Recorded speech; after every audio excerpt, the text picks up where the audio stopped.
Veterans re-entering civilian life face many challenges, including finding a job.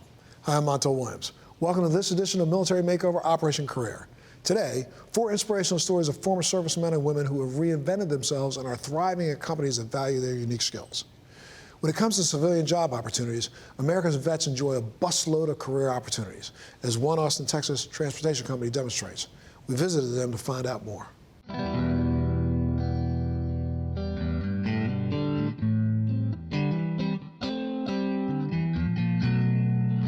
Austin, Texas is the heart of Central Texas. There are so many wonderful activities. If you love the outdoors, if you love live music, we are the place to live. Austin's a great place to raise a family, and it's also a great place to retire.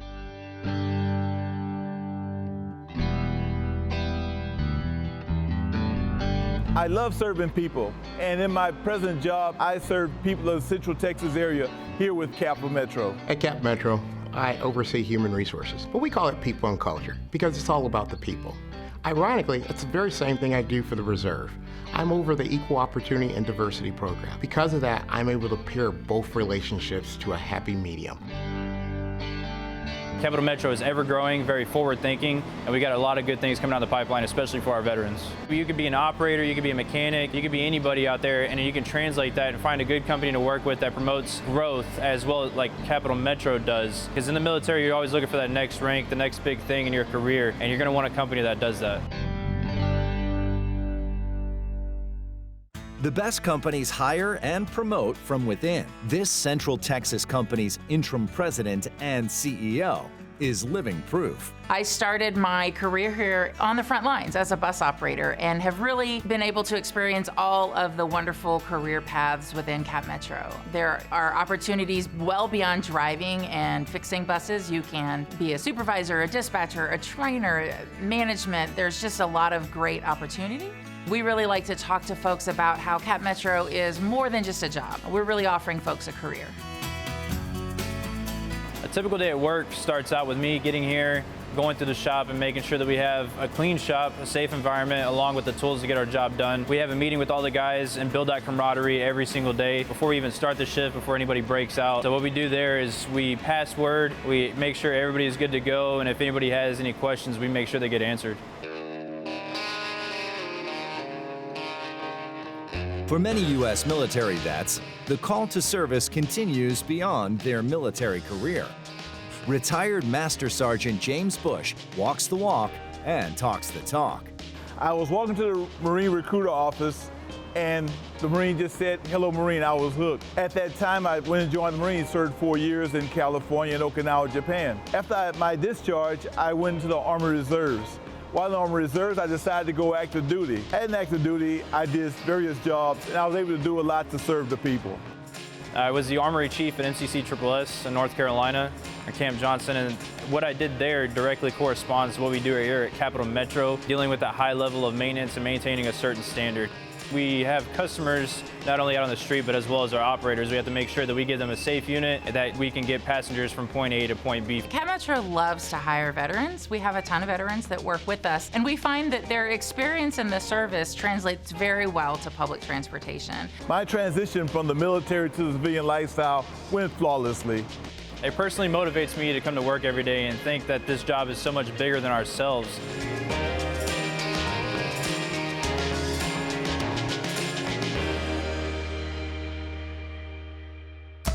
Today's best companies offer a variety of job positions, a variety of opportunity. We offer opportunities such as marketing to legal professionals that represent the interests of the region, as well as those people who decide to work on our electric fleet. We're not just diesel, we are electric fleet. We're electrifying all of the buses. Our light rail system will be electrified.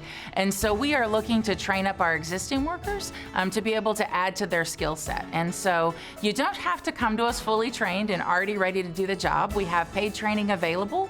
All of those things are well within our offerings and really part of our workforce development plan. Working here at CapMetro is really good for a military person.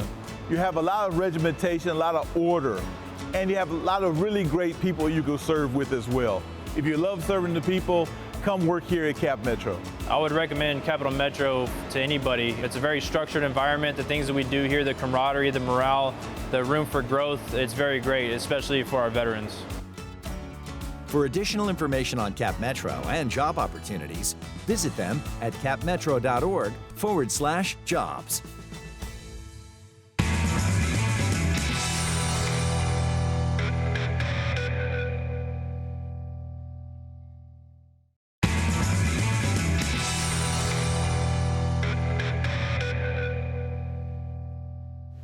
For our servicemen and women, transitioning to civilian life can be filled with challenges, but one university has found a way to better serve those who served us. Radford University, located in Virginia, is one of the best colleges in the country for veterans seeking a degree and a clear path towards a rewarding career. So Radford University has a student body of 9,000, which is very diverse. We are located on a 211-acre, beautiful, traditional college campus. So if you love the outdoors, you're going to love it in this area. I'm Brett Danilovich, and I'm happy to serve as the president of Radford University here in Southwest Virginia. So for our veteran students, we take the time to understand what do they want to do with their degree. That's going to be unique for each student. My name is Sarah Schaefer. I served 6 years in the United States Air Force. I am a senior here at Radford University in the Criminal Justice Program. I served in Incirlik Air Base, Turkey, and Maxwell Air Force Base, Alabama. I was a staff sergeant in security forces. My parents both met in the Air Force. I actually joined the same career field my dad served 21 years in. He was a retired master sergeant. My family really spurred my decision, but I think I really wanted to be a part of something bigger than myself.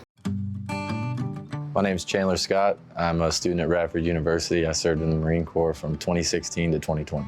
Growing up, I had a little brother who had spina bifida, and he was in a wheelchair his whole life, or he still is.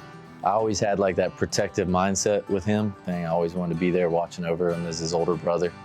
I think that developed a lot into me wanting to join the military and protect my country, and that also played a big role in me wanting to come back to this area where I'm from to be with him after I got out of active duty. A veteran student has experience and skills that our other students just don't have. In 2016, I was stationed overseas and our base was held hostage by a foreign government. Every day was full battle rattle in a Humvee protecting our country's assets. It was one of the most important missions that we can do. We lost access to food, water, fuel, power, and airspace. For 7 days, we didn't know what was going to happen. You really get thrust into responsibility really quickly in the military, and I think that developed me a lot. When I was active duty, I was a 3531 Motor T operator, serving in Combat Logistics Battalion 2. Our job was to resupply the front lines. So I was able to achieve the rank of sergeant. It's known as the backbone of the Marine Corps. And then I've also had 70 guys under my charge at a time. So Radford University's Military Resource Center was developed to make a one-stop shop for our veterans, for our active and reserve military, and for their dependents. Transitioning to a university can be challenging. A lot of veterans struggle with, finding their home whenever they get out of active duty. That purpose that the military gives you is part of the reason why transitioning can be so hard for veterans. The biggest challenge transitioning back to civilian life was the lack of the brotherhood that you're used to. The biggest challenge in transitioning for me was figuring out who Sarah is outside of the uniform. Radford was the start of that for me. The reason that this is a good school for veterans is because of the resources that the university gives to veterans. So we have everything from financial aid to specialists that help them transfer credit from other institutions. The Military Resource Center was the first place I went to. I said, that's where my people are going to be.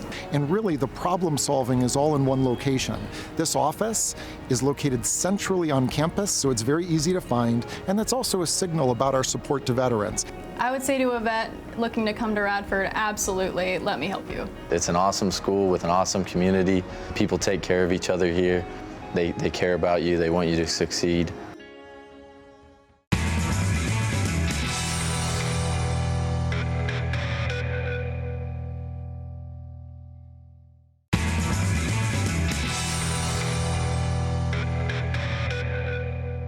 For over 50 years, Systems Planning and Analysis, more commonly known as SPA, has been dedicated to helping our leaders make well-informed, data-driven decisions on complex national security issues, and our veterans are a key ingredient to their success.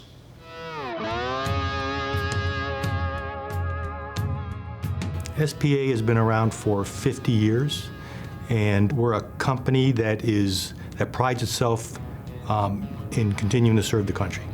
And we're primarily focused on national security, and that's our mission. What we do is we help the U.S. government, as well as our allied partners, make better decisions. Our national security clients are extremely important in everything we do. They primarily work with us to identify what are their most challenging problems that they need to solve. Originally, I wanted to join the Army when I was 8, and my dad took me to a West Point football game, and I decided that I was going to be in the military. And the following year, 9/11 happened, and the first thing we all saw on TV was Marines going into Afghanistan, and I decided that day that I was going to join the Marine Corps, and just never changed my mind. So I was a supply officer in the Marine Corps. I served for 5 years. A lot of my roles and responsibilities were to manage battalion finances, to work with the Marines to make sure that everybody had the equipment that they needed, that vehicles were maintained and parts were procured for that. When I networked, I sent my resume out to everybody just for resume advice, for resume help. And that's ultimately what got me a job. I got a call back from somebody saying, hey, I've got a friend who'd like to sit down with you for coffee just to talk about your options and what you can do in the DC area. And I had 5 interviews in 5 days because this gentleman who actually worked for SPA really just helped me out and gave me a lot of guidance in the industry. And then something opened up here later that week, and I couldn't wait to come to the interview. So I really enjoy still being involved with the military. So even though that I'm out, I'm working in the private sector now, for me it's great to still have one foot sort of in that community. I get to interact with the service members that I work with the Navy guys on a daily basis. I still get some of that camaraderie that I had when I was in the Marine Corps. I was born and raised in Detroit, Michigan. Not a lot of military in Detroit, but my mother's father and her 2 brothers were all career Navy, and they had all gone to the Naval Academy. And so there were a lot of sea stories and stuff. They'd had a lot of adventures, so that's what got me interested in the Naval Academy, even though it's in Maryland. I was an engineer at the Naval Academy, went into submarine service, and spent 24 years in the submarine force. I served on 4 different attack submarines, finally ending up with command of the USS Salt Lake City down in San Diego, California. In the Navy, you had to be technically correct, you had to be technically expert, you had to be a hard worker, you had to be diligent, you had to set things up so that it would still succeed even if a person made a mistake. A lot of people don't realize that in the military you have to arrange things so that people can be humans. They can make an error, and the error doesn't result in a catastrophe of some sort. So you're backing up each other constantly. That whole process of technical expertise, integrity, mutual support, cooperation, that's exactly the same kinds of things that are required here at SPA. My favorite part of my job by far is the people. I love the work, it's incredibly rewarding, and I enjoy getting up to do what I do every day. But for me, the biggest thing has always been just being in a culture and in an environment where I'm happy to be there and I enjoy the people that I work with. When I left the Navy and I went to SPA, it was a perfect fit. I've only done 3 jobs in my whole life. I flipped burgers when I was in high school. I was in the Navy, and when I left the Navy, I'm going to be at SPA. I've been here for 18 years, and I expect to stay here until I can't make any more useful contributions. When you come out of the military, you have a training and an education and a background that is a perfect fit for here. And we take our former military folks, which is nearly 40% of the company, and couple that with the non-former military, and it is a tremendous recipe to really help the government and all the national security agencies we work with.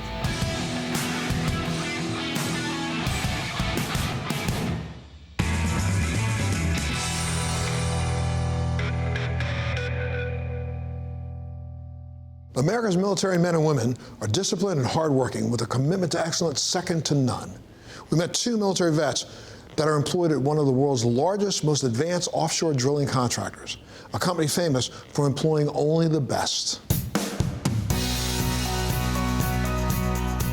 With the world's most technically advanced ultra-deepwater drilling fleets, including drill ships, jackups, and semi-submersibles, Noble Corporation maintains an unwavering commitment to safety, sustainability, and innovation.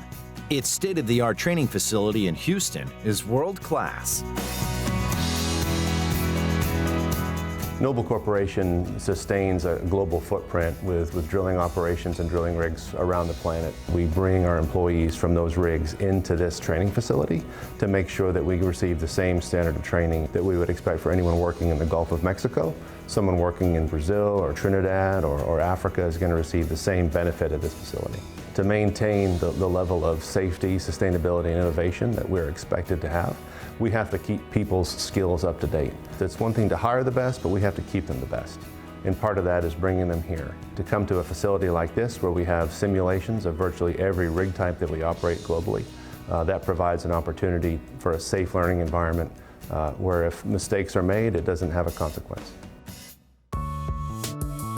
Senior subsea engineer Mark Langley spends a lot of time offshore, sometimes hundreds of miles out at sea. An oil and gas work environment that his military years prepared him well for. I feel that the military instilled in me a desire to be the best. That's what Noble Drilling brings to the table. Noble Drilling is committed to procedural discipline and safety. It's an easy transition from the military to Noble Drilling. Working offshore Noble Drilling, I've had the opportunity to travel to Australia, New Zealand, South Korea. I've worked in Guyana, and now I work in the Gulf of Mexico. We're skilled, committed to excellence, committed to safety, and work with the best of the best.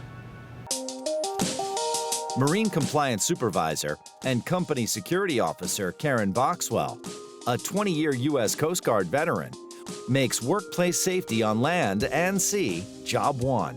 After 20 years of active duty service, I retired and was fortunate enough to be hired on to work on a drill ship in the Gulf of Mexico.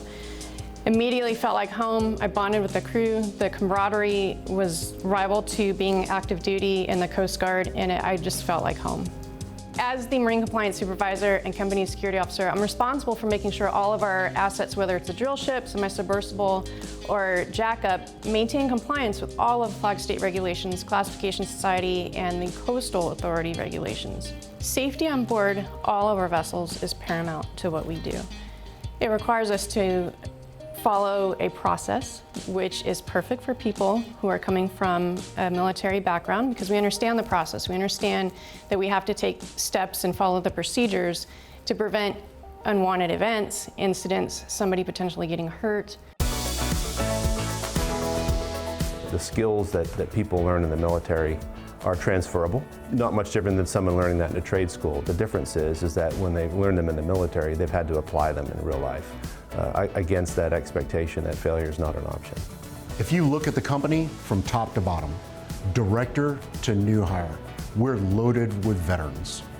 Army, Navy, Marines, Air Force, regardless of discipline, regardless of officer or enlisted, this is a great company to work for.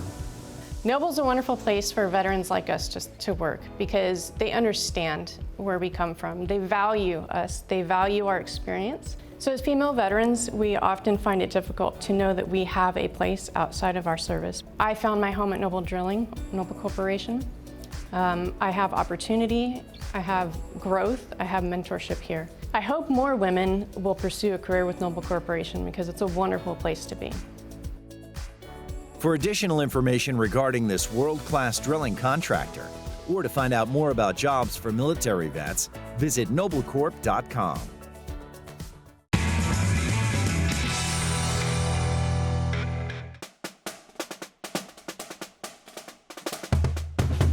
Great to see that after sacrificing so much to their military service, today's veterans found careers where they were able to shine. I'm Montel Williams. Thanks so much for joining us on this episode of Military Makeover Operation Career. We'll see you next time.